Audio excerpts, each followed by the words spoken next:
Menangis orang satu pengadilan itu mendengar kelakuan dua orang adik beradik ini. Akhirnya apa yang diputuskan oleh si hakim?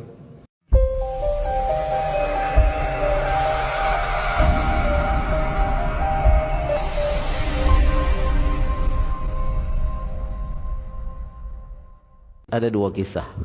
Jadi kisah pertama ini adalah dua orang kakak beradik. Dua orang kakak beradik ini mempunyai yang adiknya berumur sudah 60-an lebih sedikit, yang kakaknya berumur 65-an. Jadi dua beradik ini mempunyai seorang ibu yang sudah tua. Anaknya saja sudah 65, tentu ibunya lebih dari itu.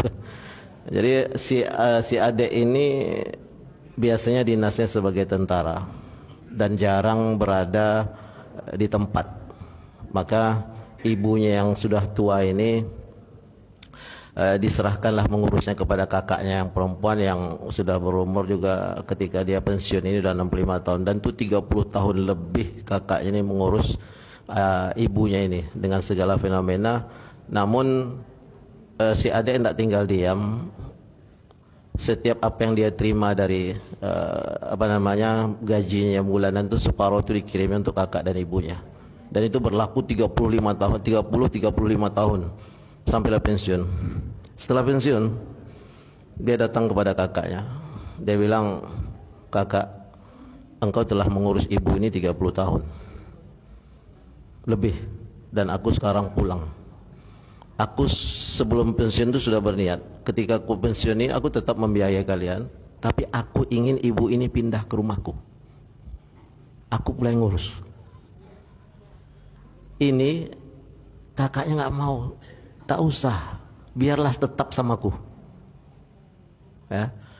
Lalu kata kakaknya, "Kalau kau ingin juga mengambil ibu ini untuk engkau urus di rumahmu, aku tak akan memberinya kecuali dari keputusan pengadilan."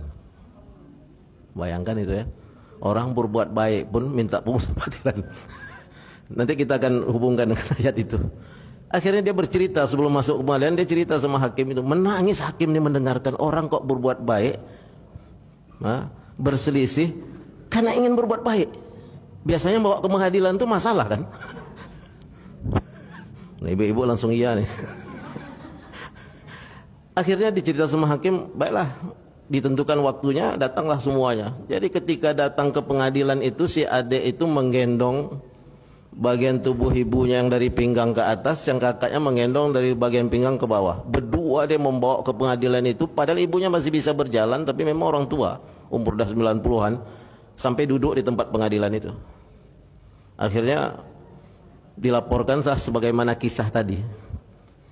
Akhirnya pengadilan sebelum memutuskan itu, si adik ini bertekuk lutut dari depan kakaknya itu sampai mencium kaki kakaknya. Dia katakan, "Kakak, kasihlah kesempatan aku untuk mengurus ibuku, karena akhir daripada kehidupanku ingin aku pula mengurusnya."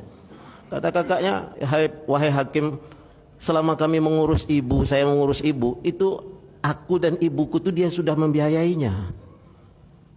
Jangan pula kebaikan yang terakhirnya diserahkan kepadanya." Menangis orang satu pengadilan itu mendengar kelakuan dua orang adik beradik ini. Akhirnya apa yang diputuskan oleh si hakim? Dengan demikian, karena adikmu pun sudah berlutut kepadamu memohon supaya dia juga mendapatkan kebaikan itu, walaupun dia tetap membiayai dari hasil pensiunnya dibagi-bagi dua, maka diputuskan pengadilan akhirnya itu adalah diurus oleh adiknya tadi. Menangis kakak nih sejadi-jadinya. Sebelum itu apa dia katakan? "Baik hakim, aku menerima keputusan ini karena aku sudah mengatakan aku akan mengikuti keputusan pengadilan." Apa dia bilang? "Wahai adik, silakan engkau urus ibu kita, dibawa ke rumahmu, tapi ada syarat." Syaratnya apa? Sebagaimana aku mengurus ibu, maksudnya orang tua lah kan. Kadang dia sakit, kadang dia enggak ke tempat tengah malam harus ke buang air, mungkin dalam keadaan sakit tak bisa berjalan harus digendong. Itu yang dialami oleh kakaknya. "Kau urus seperti itu." Adiknya bersumpah, "Demi Allah aku akan mengurusnya seperti engkau mengurusnya, bahkan insya Allah lebih baik dari itu." Baliklah. Allah tuh semuanya niatnya baik kepada hamba itu. Maka orang tadi ditunjukkan oleh Allah dalam hati yang kuat bagaimana berbuat baik itu dalam respon petunjuk Allah.